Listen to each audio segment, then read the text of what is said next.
Assalamualaikum warahmatullahi wabarakatuh. Saya Sri Wahyudini Astari dari SMA Negeri 1 Blora, JGB Angkatan 5, Kabupaten Blora, Provinsi Jawa Tengah.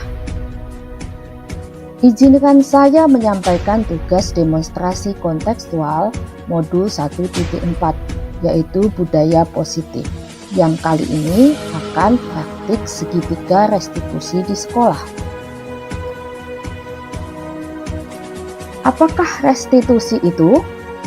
Menurut Goosen, restitusi adalah proses menciptakan kondisi bagi murid untuk memperbaiki kesalahan mereka, sehingga mereka bisa kembali pada kelompok mereka dengan karakter yang lebih kuat. Restitusi bukan untuk menebus kesalahan, tapi adalah sebuah tawaran dan bukan paksaan. Restitusi fokus pada solusi untuk memperbaiki kesalahan. Lalu, apa itu segitiga restitusi? Segitiga restitusi adalah tahapan untuk memudahkan para guru dan orang tua dalam melakukan proses menyiapkan anaknya untuk melakukan restitusi. Seperti pada gambar, segitiga restitusi ini meliputi langkah-langkah yang digunakan untuk pembimbingan anak untuk melakukan restitusi. Langkah-langkah itu terdiri dari 3 langkah. Yang pertama, menstabilkan identitas. Yang kedua, validasi tindakan yang salah. Dan yang ketiga, menanyakan keyakinan.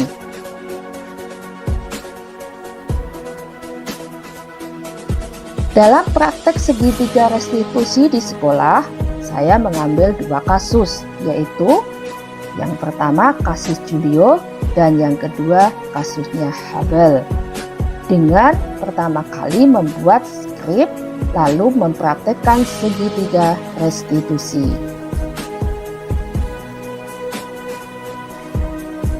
Kasus yang pertama akan kita jabarkan, yaitu ketika Ibu Dini sedang mengajar, terlihat Julio tertidur dengan nyenyaknya di dalam kelas. Ibu Dini segera mendekati Julio yang sedang tertidur dan membangunkan Julio untuk segera cuci muka. Ternyata Ibu Dini sudah mendapat informasi dari guru-guru yang mengajar di kelas tersebut bahwa Julio sering tertidur di kelas. Kemudian setelah selesai pembelajaran, Julio diminta untuk ke ruang guru bersama Ibu Dini untuk berdiskusi menyelesaikan masalah Julio. Mari kita lihat bagaimana Bu Dini dengan Julio melakukan segitiga restitusi untuk menyelesaikan masalah Julio.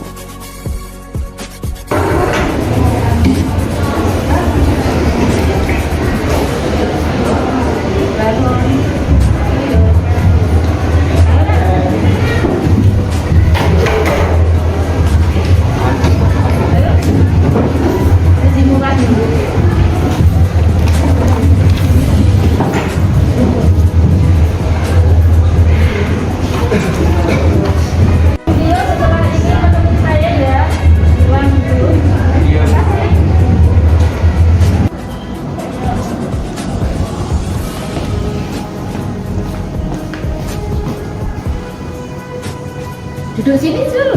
Iya.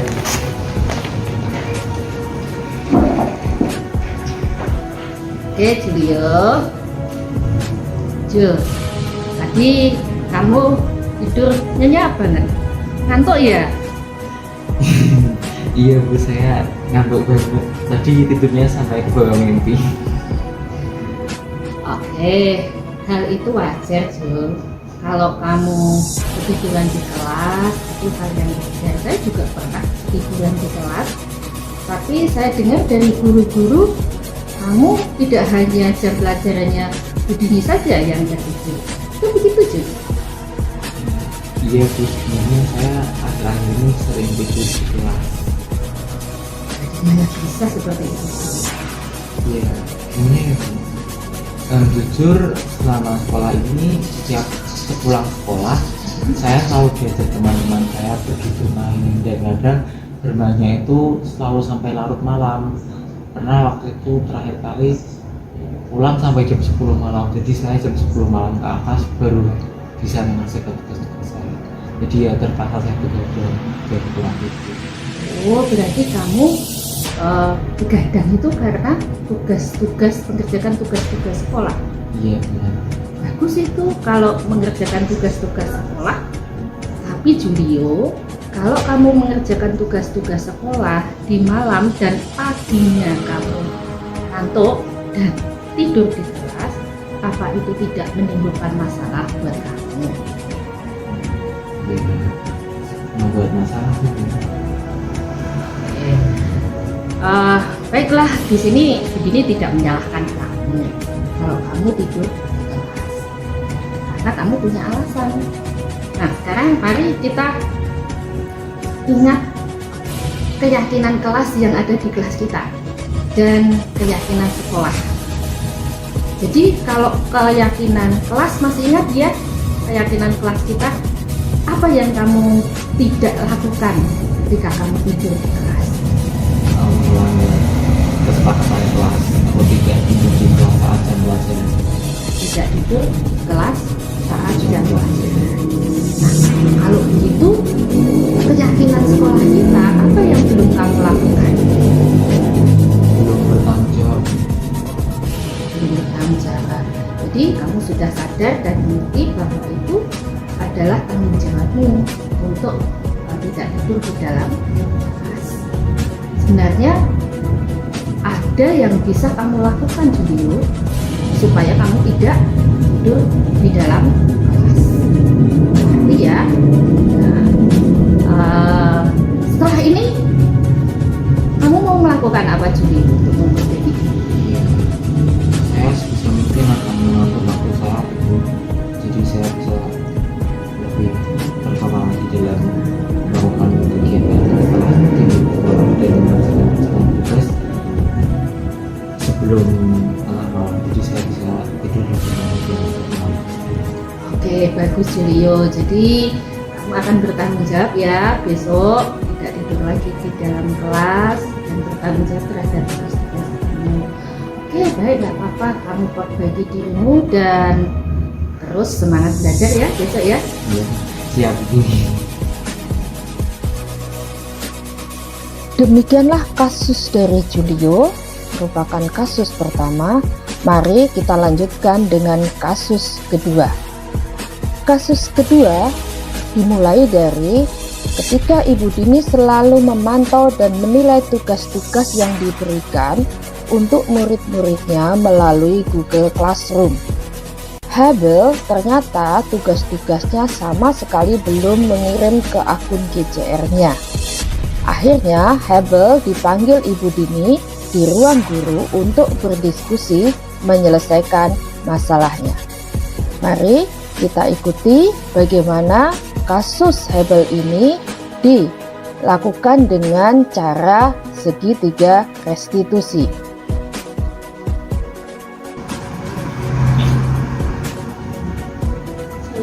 Selamat siang Hebel. Duduk Kak. Terima kasih Bu. Kamu bawa HP-mu? Bawa. Nah, kamu buka akun GCR. Oke. Apa yang kamu lihat dari akun GCR kamu? Saya belum mengumpulkan tugas saya, Bu. Tugasmu banyak ya? Sehingga belum sempat kirim tugas ke ini. Iya, Bu. Saya belum sempat mengerjakan tugas saya. Apakah kamu kesulitan mengerjakan tugas-tugas dari saya? Iya, Bu. Saya kalau malam sering mengungguli adik saya yang masih kecil karena orang tua saya bekerja di toko. Oh, kamu membantu orang tua kamu di menjaga adik kamu ya? Iya, Bu. Sehingga tugas-tugasmu belum terselesaikan. Hebel, bagus Hebel, kamu mau membantu menjaga adikmu ketika orang tuamu bekerja. Namun, kalau kamu tidak mengumpulkan tugas-tugas, apa itu tidak membuat masalah buat kamu? Iya, Bu. Nah, begini tidak akan menyalahkan kamu karena kamu belum mengumpulkan tugas. karena apa yang kamu lakukan itu ada alasannya. Ini ngerti kok. Nah, sekarang mari kita bicarakan gimana cara menyelesaikan masalah kamu. Setuju nggak? Setuju, Bu. Oke. Mari sekarang Hebel kita ingat kesepakatan kelas dan keyakinan sekolah kita.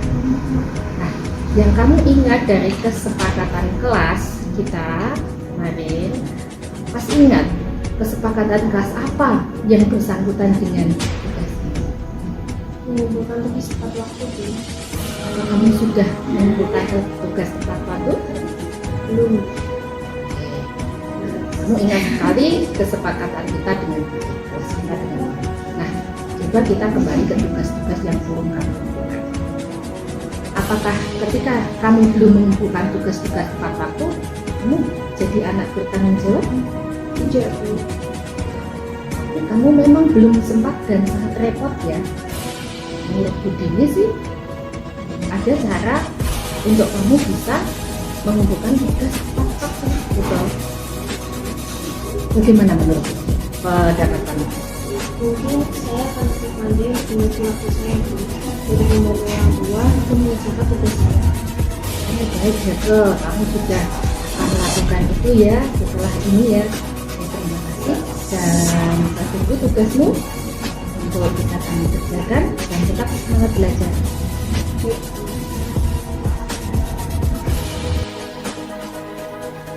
Demikianlah kasus yang sudah ditangani dengan segitiga restitusi. Selanjutnya, kita akan menuju testimoni dari Julio dan Hebel setelah melaksanakan diskusi dengan segitiga restitusi. Saya Julio, murid dari Ibu Dini. Berdasarkan masalah yang saya hadapi kemarin, yaitu di dalam kelas, saya sebagai murid sangat merasa dihargai dan dipahami. Karena ketika saya sudah melakukan kesalahan, tetapi saya masih diberikan tanggapan dengan bijaksana dan guru masih mengerti perasaan saya mengenai alasan kenapa saya melakukan kesalahan itu di kelas. Jadi saat diberikan tanggapan tersebut, saya dapat menerima tanggapan tersebut dengan baik dan tidak ada hal yang mengganjal dalam hati. Jadi saya jadi lebih semangat untuk memperbaiki diri di kemudian hari. Terima kasih karena telah menanggapi masalah saya dengan bijak dan dimengerti. Saya Hebel, murid dari Bu Dini. Berdasarkan masalah yang saya kemarin lakukan, yaitu mengumpulkan tugas-tugas, bagi saya sebagai murid, saya merasa sangat dihargai dan sangat dipahami oleh Bu Dini. Karena bagi saya, mengumpulkan tugas, belum mengumpulkan tugas adalah kesalahan yang sangat memalukan karena saya sudah kelas 12. Tetapi respon Bu Dini dan sikap Bu Dini sangat bijaksana dan baik karena beliau memberikan saya saran yang baik dan bijaksana. Karena itu saya akan lebih semangat untuk memperbaiki kesalahan yang saya lakukan. Terima kasih sudah memberikan respon yang baik bagi saya. Demikianlah demonstrasi kontekstual yang telah saya laksanakan. Terima kasih. Salam guru penggerak.